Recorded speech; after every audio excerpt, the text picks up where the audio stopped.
Hello, thank you for joining us today for this Beads Gone Wild video. My name's Glenda, and today we'll be going over the level 1 of how to do flat peyote, and we're using the Beads Gone Wild kit called Dogwood, which does come in 4 different colors right now. It's a really fun kit because it's made with several colors that we mix together, so it gives it a kind of unique look, and it's made with 10 Odelicas. So it's a little bigger and larger to see for brand new people. And it has a cute little clasp and some edging. Beads Gone Wild has over 150 different kits for all levels of beaders. And we also have started doing these videos so you can learn the stitch, work with the kits, and become an expert beader one project at a time. So let's go ahead and get started with the flat peyote. So to start with the flat even count peyote, I put a stop bead on, and it's called a stop bead so your beads won't fall off, but be careful, it does move, so it's not fail proof. And for this pattern I picked up 14 beads, and in this case I'm using the 8 hex. So you can see the 8 hex beads are going to be, a couple beads bigger than the 10 Odelicas, but we're just making a bigger sample here so it's easier to see. Anyways, you'll put on an even number of beads that will go down to your stop bead. You're always going to want to keep some sort of a tail. Read the instructions. Some will say to keep it for the clasp, some will say do something else. But I've got the 14 beads on here, which is an even number of beads, which will be the width of the bracelet. And it's going to be even count because we're starting with the even number of beads. So to start the peyote, and I'm even though on the kit you'd be using a mix of colors, I'm using this one color first and then a second color because I want you to see what actually happens. So I'm picking up a bead, I'm looking at where my thread's coming out. I'm going to skip that bead and go in the next bead.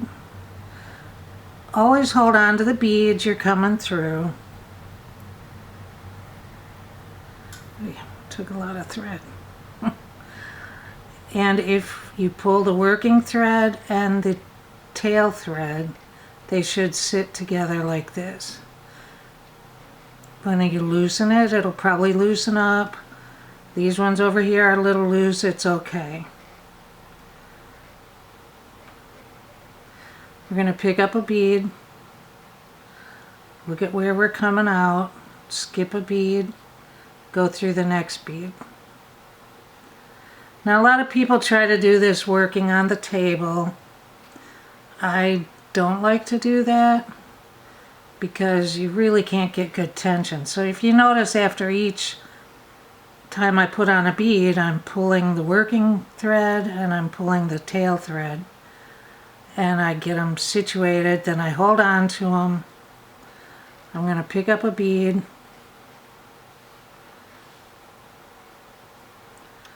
skip a bead. I'm just actually pushing it down, going through the next one. Again, I'm using a double thread because these are rather large beads and I don't want it to be too flimsy. Going to pick up a bead, skip a bead, go through the next one. And we're going to do this all the way down. It's important to always notice where you're coming out. I thought these beads would have a little more variation between them, but they don't really. Skip a bead, go through the bead. Just want to make sure that you don't go under the threads, especially when you're using a double thread. It's easy to go between the two threads, so if you notice I kind of push the bead up so that I can go through it without any trouble, but the main thing is I'm holding on to that bead as I pull this through. That's what keeps your tension. Then I always pull these two. Oops. Well, here's something interesting. You can see how that doesn't sit down nice. It's because I really didn't skip a bead. So I don't know if you can see, but I'm coming out a bead, going in the very next one. So I'm going to pick up a bead, skip a bead, go through the next one. Don't be afraid to take your work out if it's not looking right. You'll be working with a single thread though, so what you'll want to do is take off the needle and pull the beads off, pull the thread out. Don't ever stick the needle back in because you can make problems, big problems. Okay, when you get to the end, this is what it should look like. You'll have 2 beads,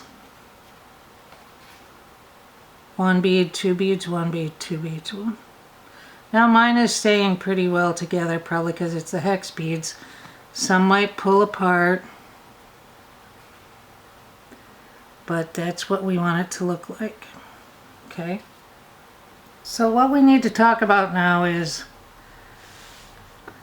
the counting of the rows of peyote. I picked up 14 beads, came back, picked up a bead, skipped a bead, went through the bead. I now have 1, 2, 3, 4, 5, 6, 7 beads. That's considered a row. 1, 2, 3, 4, 5, 6, 7. That's considered a row. And if you look at the ones that fall in the middle of these two, 1, 2, 3, 4, 5, 6, 7. That's also a row. So when we've done this, we actually have 3 rows of peyote. You can also count it by going on an angle, let's say from here, 1, 2, 3 rows. So from the very bottom bead to the top bead is 3 rows of peyote. Might be step number 2 that I did that, but this is row 3 that's on there now. So now when we start going back, I'm going to pull off my stop bead or pull it away. And we're going to start doing the next row. And to do that, this is the most common place that people mix up or mess up, is that this is the last bead I put on. I need to hold on to that bead very tight because I'm going to pick up a bead. Whoops, go back here. I'm going to pick up a bead, I'm going to skip the low bead, and I'm going to go in this high bead. Like that. But since that's the last bead that I put on, if I don't hold on to it, I could pull it out and then everything gets a little messy. So hang on to it with your thumb and forefinger and let this pull into place. Okay. Now we pick up a next bead. Skip the low bead. We're still skipping a low bead, going through high bead.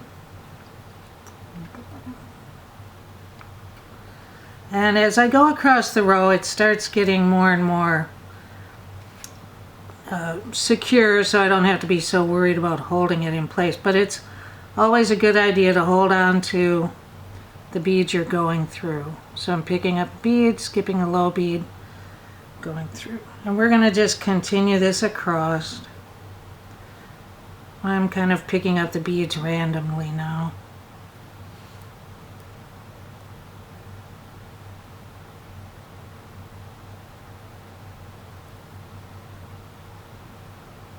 Way too much thread.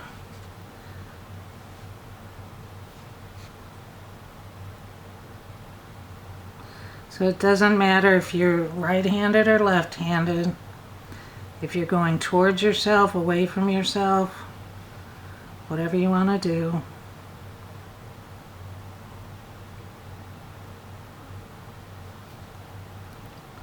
And then we get to the end of the row, and then it's time to turn around again. And again, this is the last bead that I'm putting in.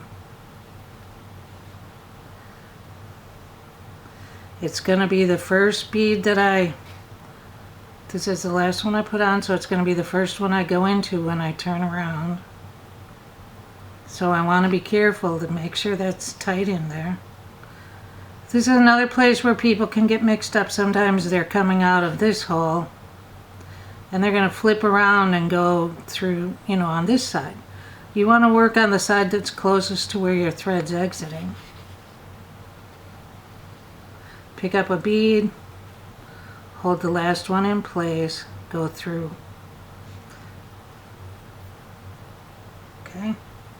And we continue across the row like this.